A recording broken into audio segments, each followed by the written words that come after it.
నియోజకవర్గంలో ఎంతో ప్రతిష్టాత్మకంగా జరిగిన అన్నిటి సంఘాల ఎలక్షన్లో విజయం సాధించిన వారిని తెలుగుదేశం పార్టీ కార్యాలయంలో వారందరితో సమావేశం నిర్వహించి గ్రామాల్లో రైతులతో మనం మమేకమై ప్రభుత్వం అందిస్తున్న రైతులకు మేలు గురించి తెలియజేసిన బాధ్యత మీ అందరిపైన ఉందని తెలియజేశారు.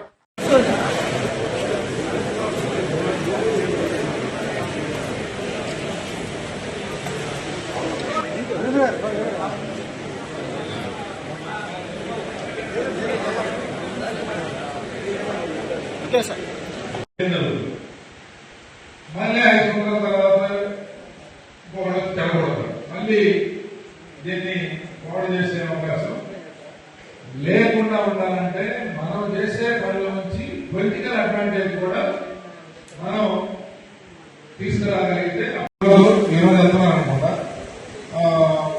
రెండోసారి మూడోసారి ఎట్టి పరిస్థితుల్లో పోలవరం కంప్లీట్ అవుతుంది. 100% ప్రాజెక్ట్ ఎప్పుడైతే పోలవరం కంప్లీట్ అవుతుందో ఇప్పుడు పట్టిసీమతోనే మనకి సగం ప్రాబ్లం క్లియర్ అయింది. కృష్ణా వెస్ట్ అంటారు కమ్మూరు కాలం కింద పోలవరం కంప్లీట్ అయితే ఎప్పుడు కావాలంటే అప్పుడు మేలో, ఏప్రిల్, ఫిబ్రవరిలో మనము నీళ్లు తీసుకోవచ్చు.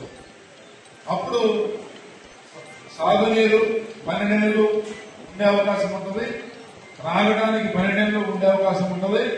ఇండస్ట్రియల్ గా కూడా ఎవడమ్మా కంపెనీ పెట్టినా ఫ్యాక్టరీ పెట్టినా 12 నెలలు మనం నీళ్ళు ఇచ్చే అవకాశం ఉంటుంది. కాబట్టి మనం కాలువలన్నీ బాగు చేసుకోవాలి. ఈ ప్రాంతానికి ముందు ముందు రాబోయే రోజుల్లో చాలా గొప్ప మేలు జరగబోతా ఉంది. నీళ్లు వస్తే అంతా మారిపోతుంది. నీళ్ళు ఇప్పుడు మనకి 2 నెలలు 3 నెలలు వస్తేనే ఈ 70 సంవత్సరాల నుంచి ఎంతో కొంత మెరుగైన ఫలితాలు సాధిస్తున్నాం. అదే కనుక 12 నెలలు నీళ్లు వస్తే మనకి మన వాళ్ళు అద్భుతాలు చేస్తారు. ఈ ప్రాంత స్వరూపం రూపురేఖలు మారుతుంది. కాబట్టి అదొకటి. 2, అది కంప్లీట్ అయితే కృష్ణా నది మీద ఉన్న నాగార్జున సాగర్ ప్రాజెక్టులు నీళ్లు ఉన్నాయా లేదనేది ఆలోచించకుండా గోదావరిలో నీళ్లు ఉన్నాయి కాబట్టి సంవత్సరంలో దాదాపు 120 రోజులు 130 రోజులు నీళ్లు వృధాగా కలిసిపోతూ ఉంటాయి. కాబట్టి ఆ 120 రోజుల పాటు నిరాటంకంగా ఎన్ని నీళ్లు కావాలంటే ఆ నీళ్లు గోదావరి నుంచి కృష్ణా బేసిన్ అంటే కుడికాల్లోకి నీళ్లు తెచ్చుకోవచ్చు.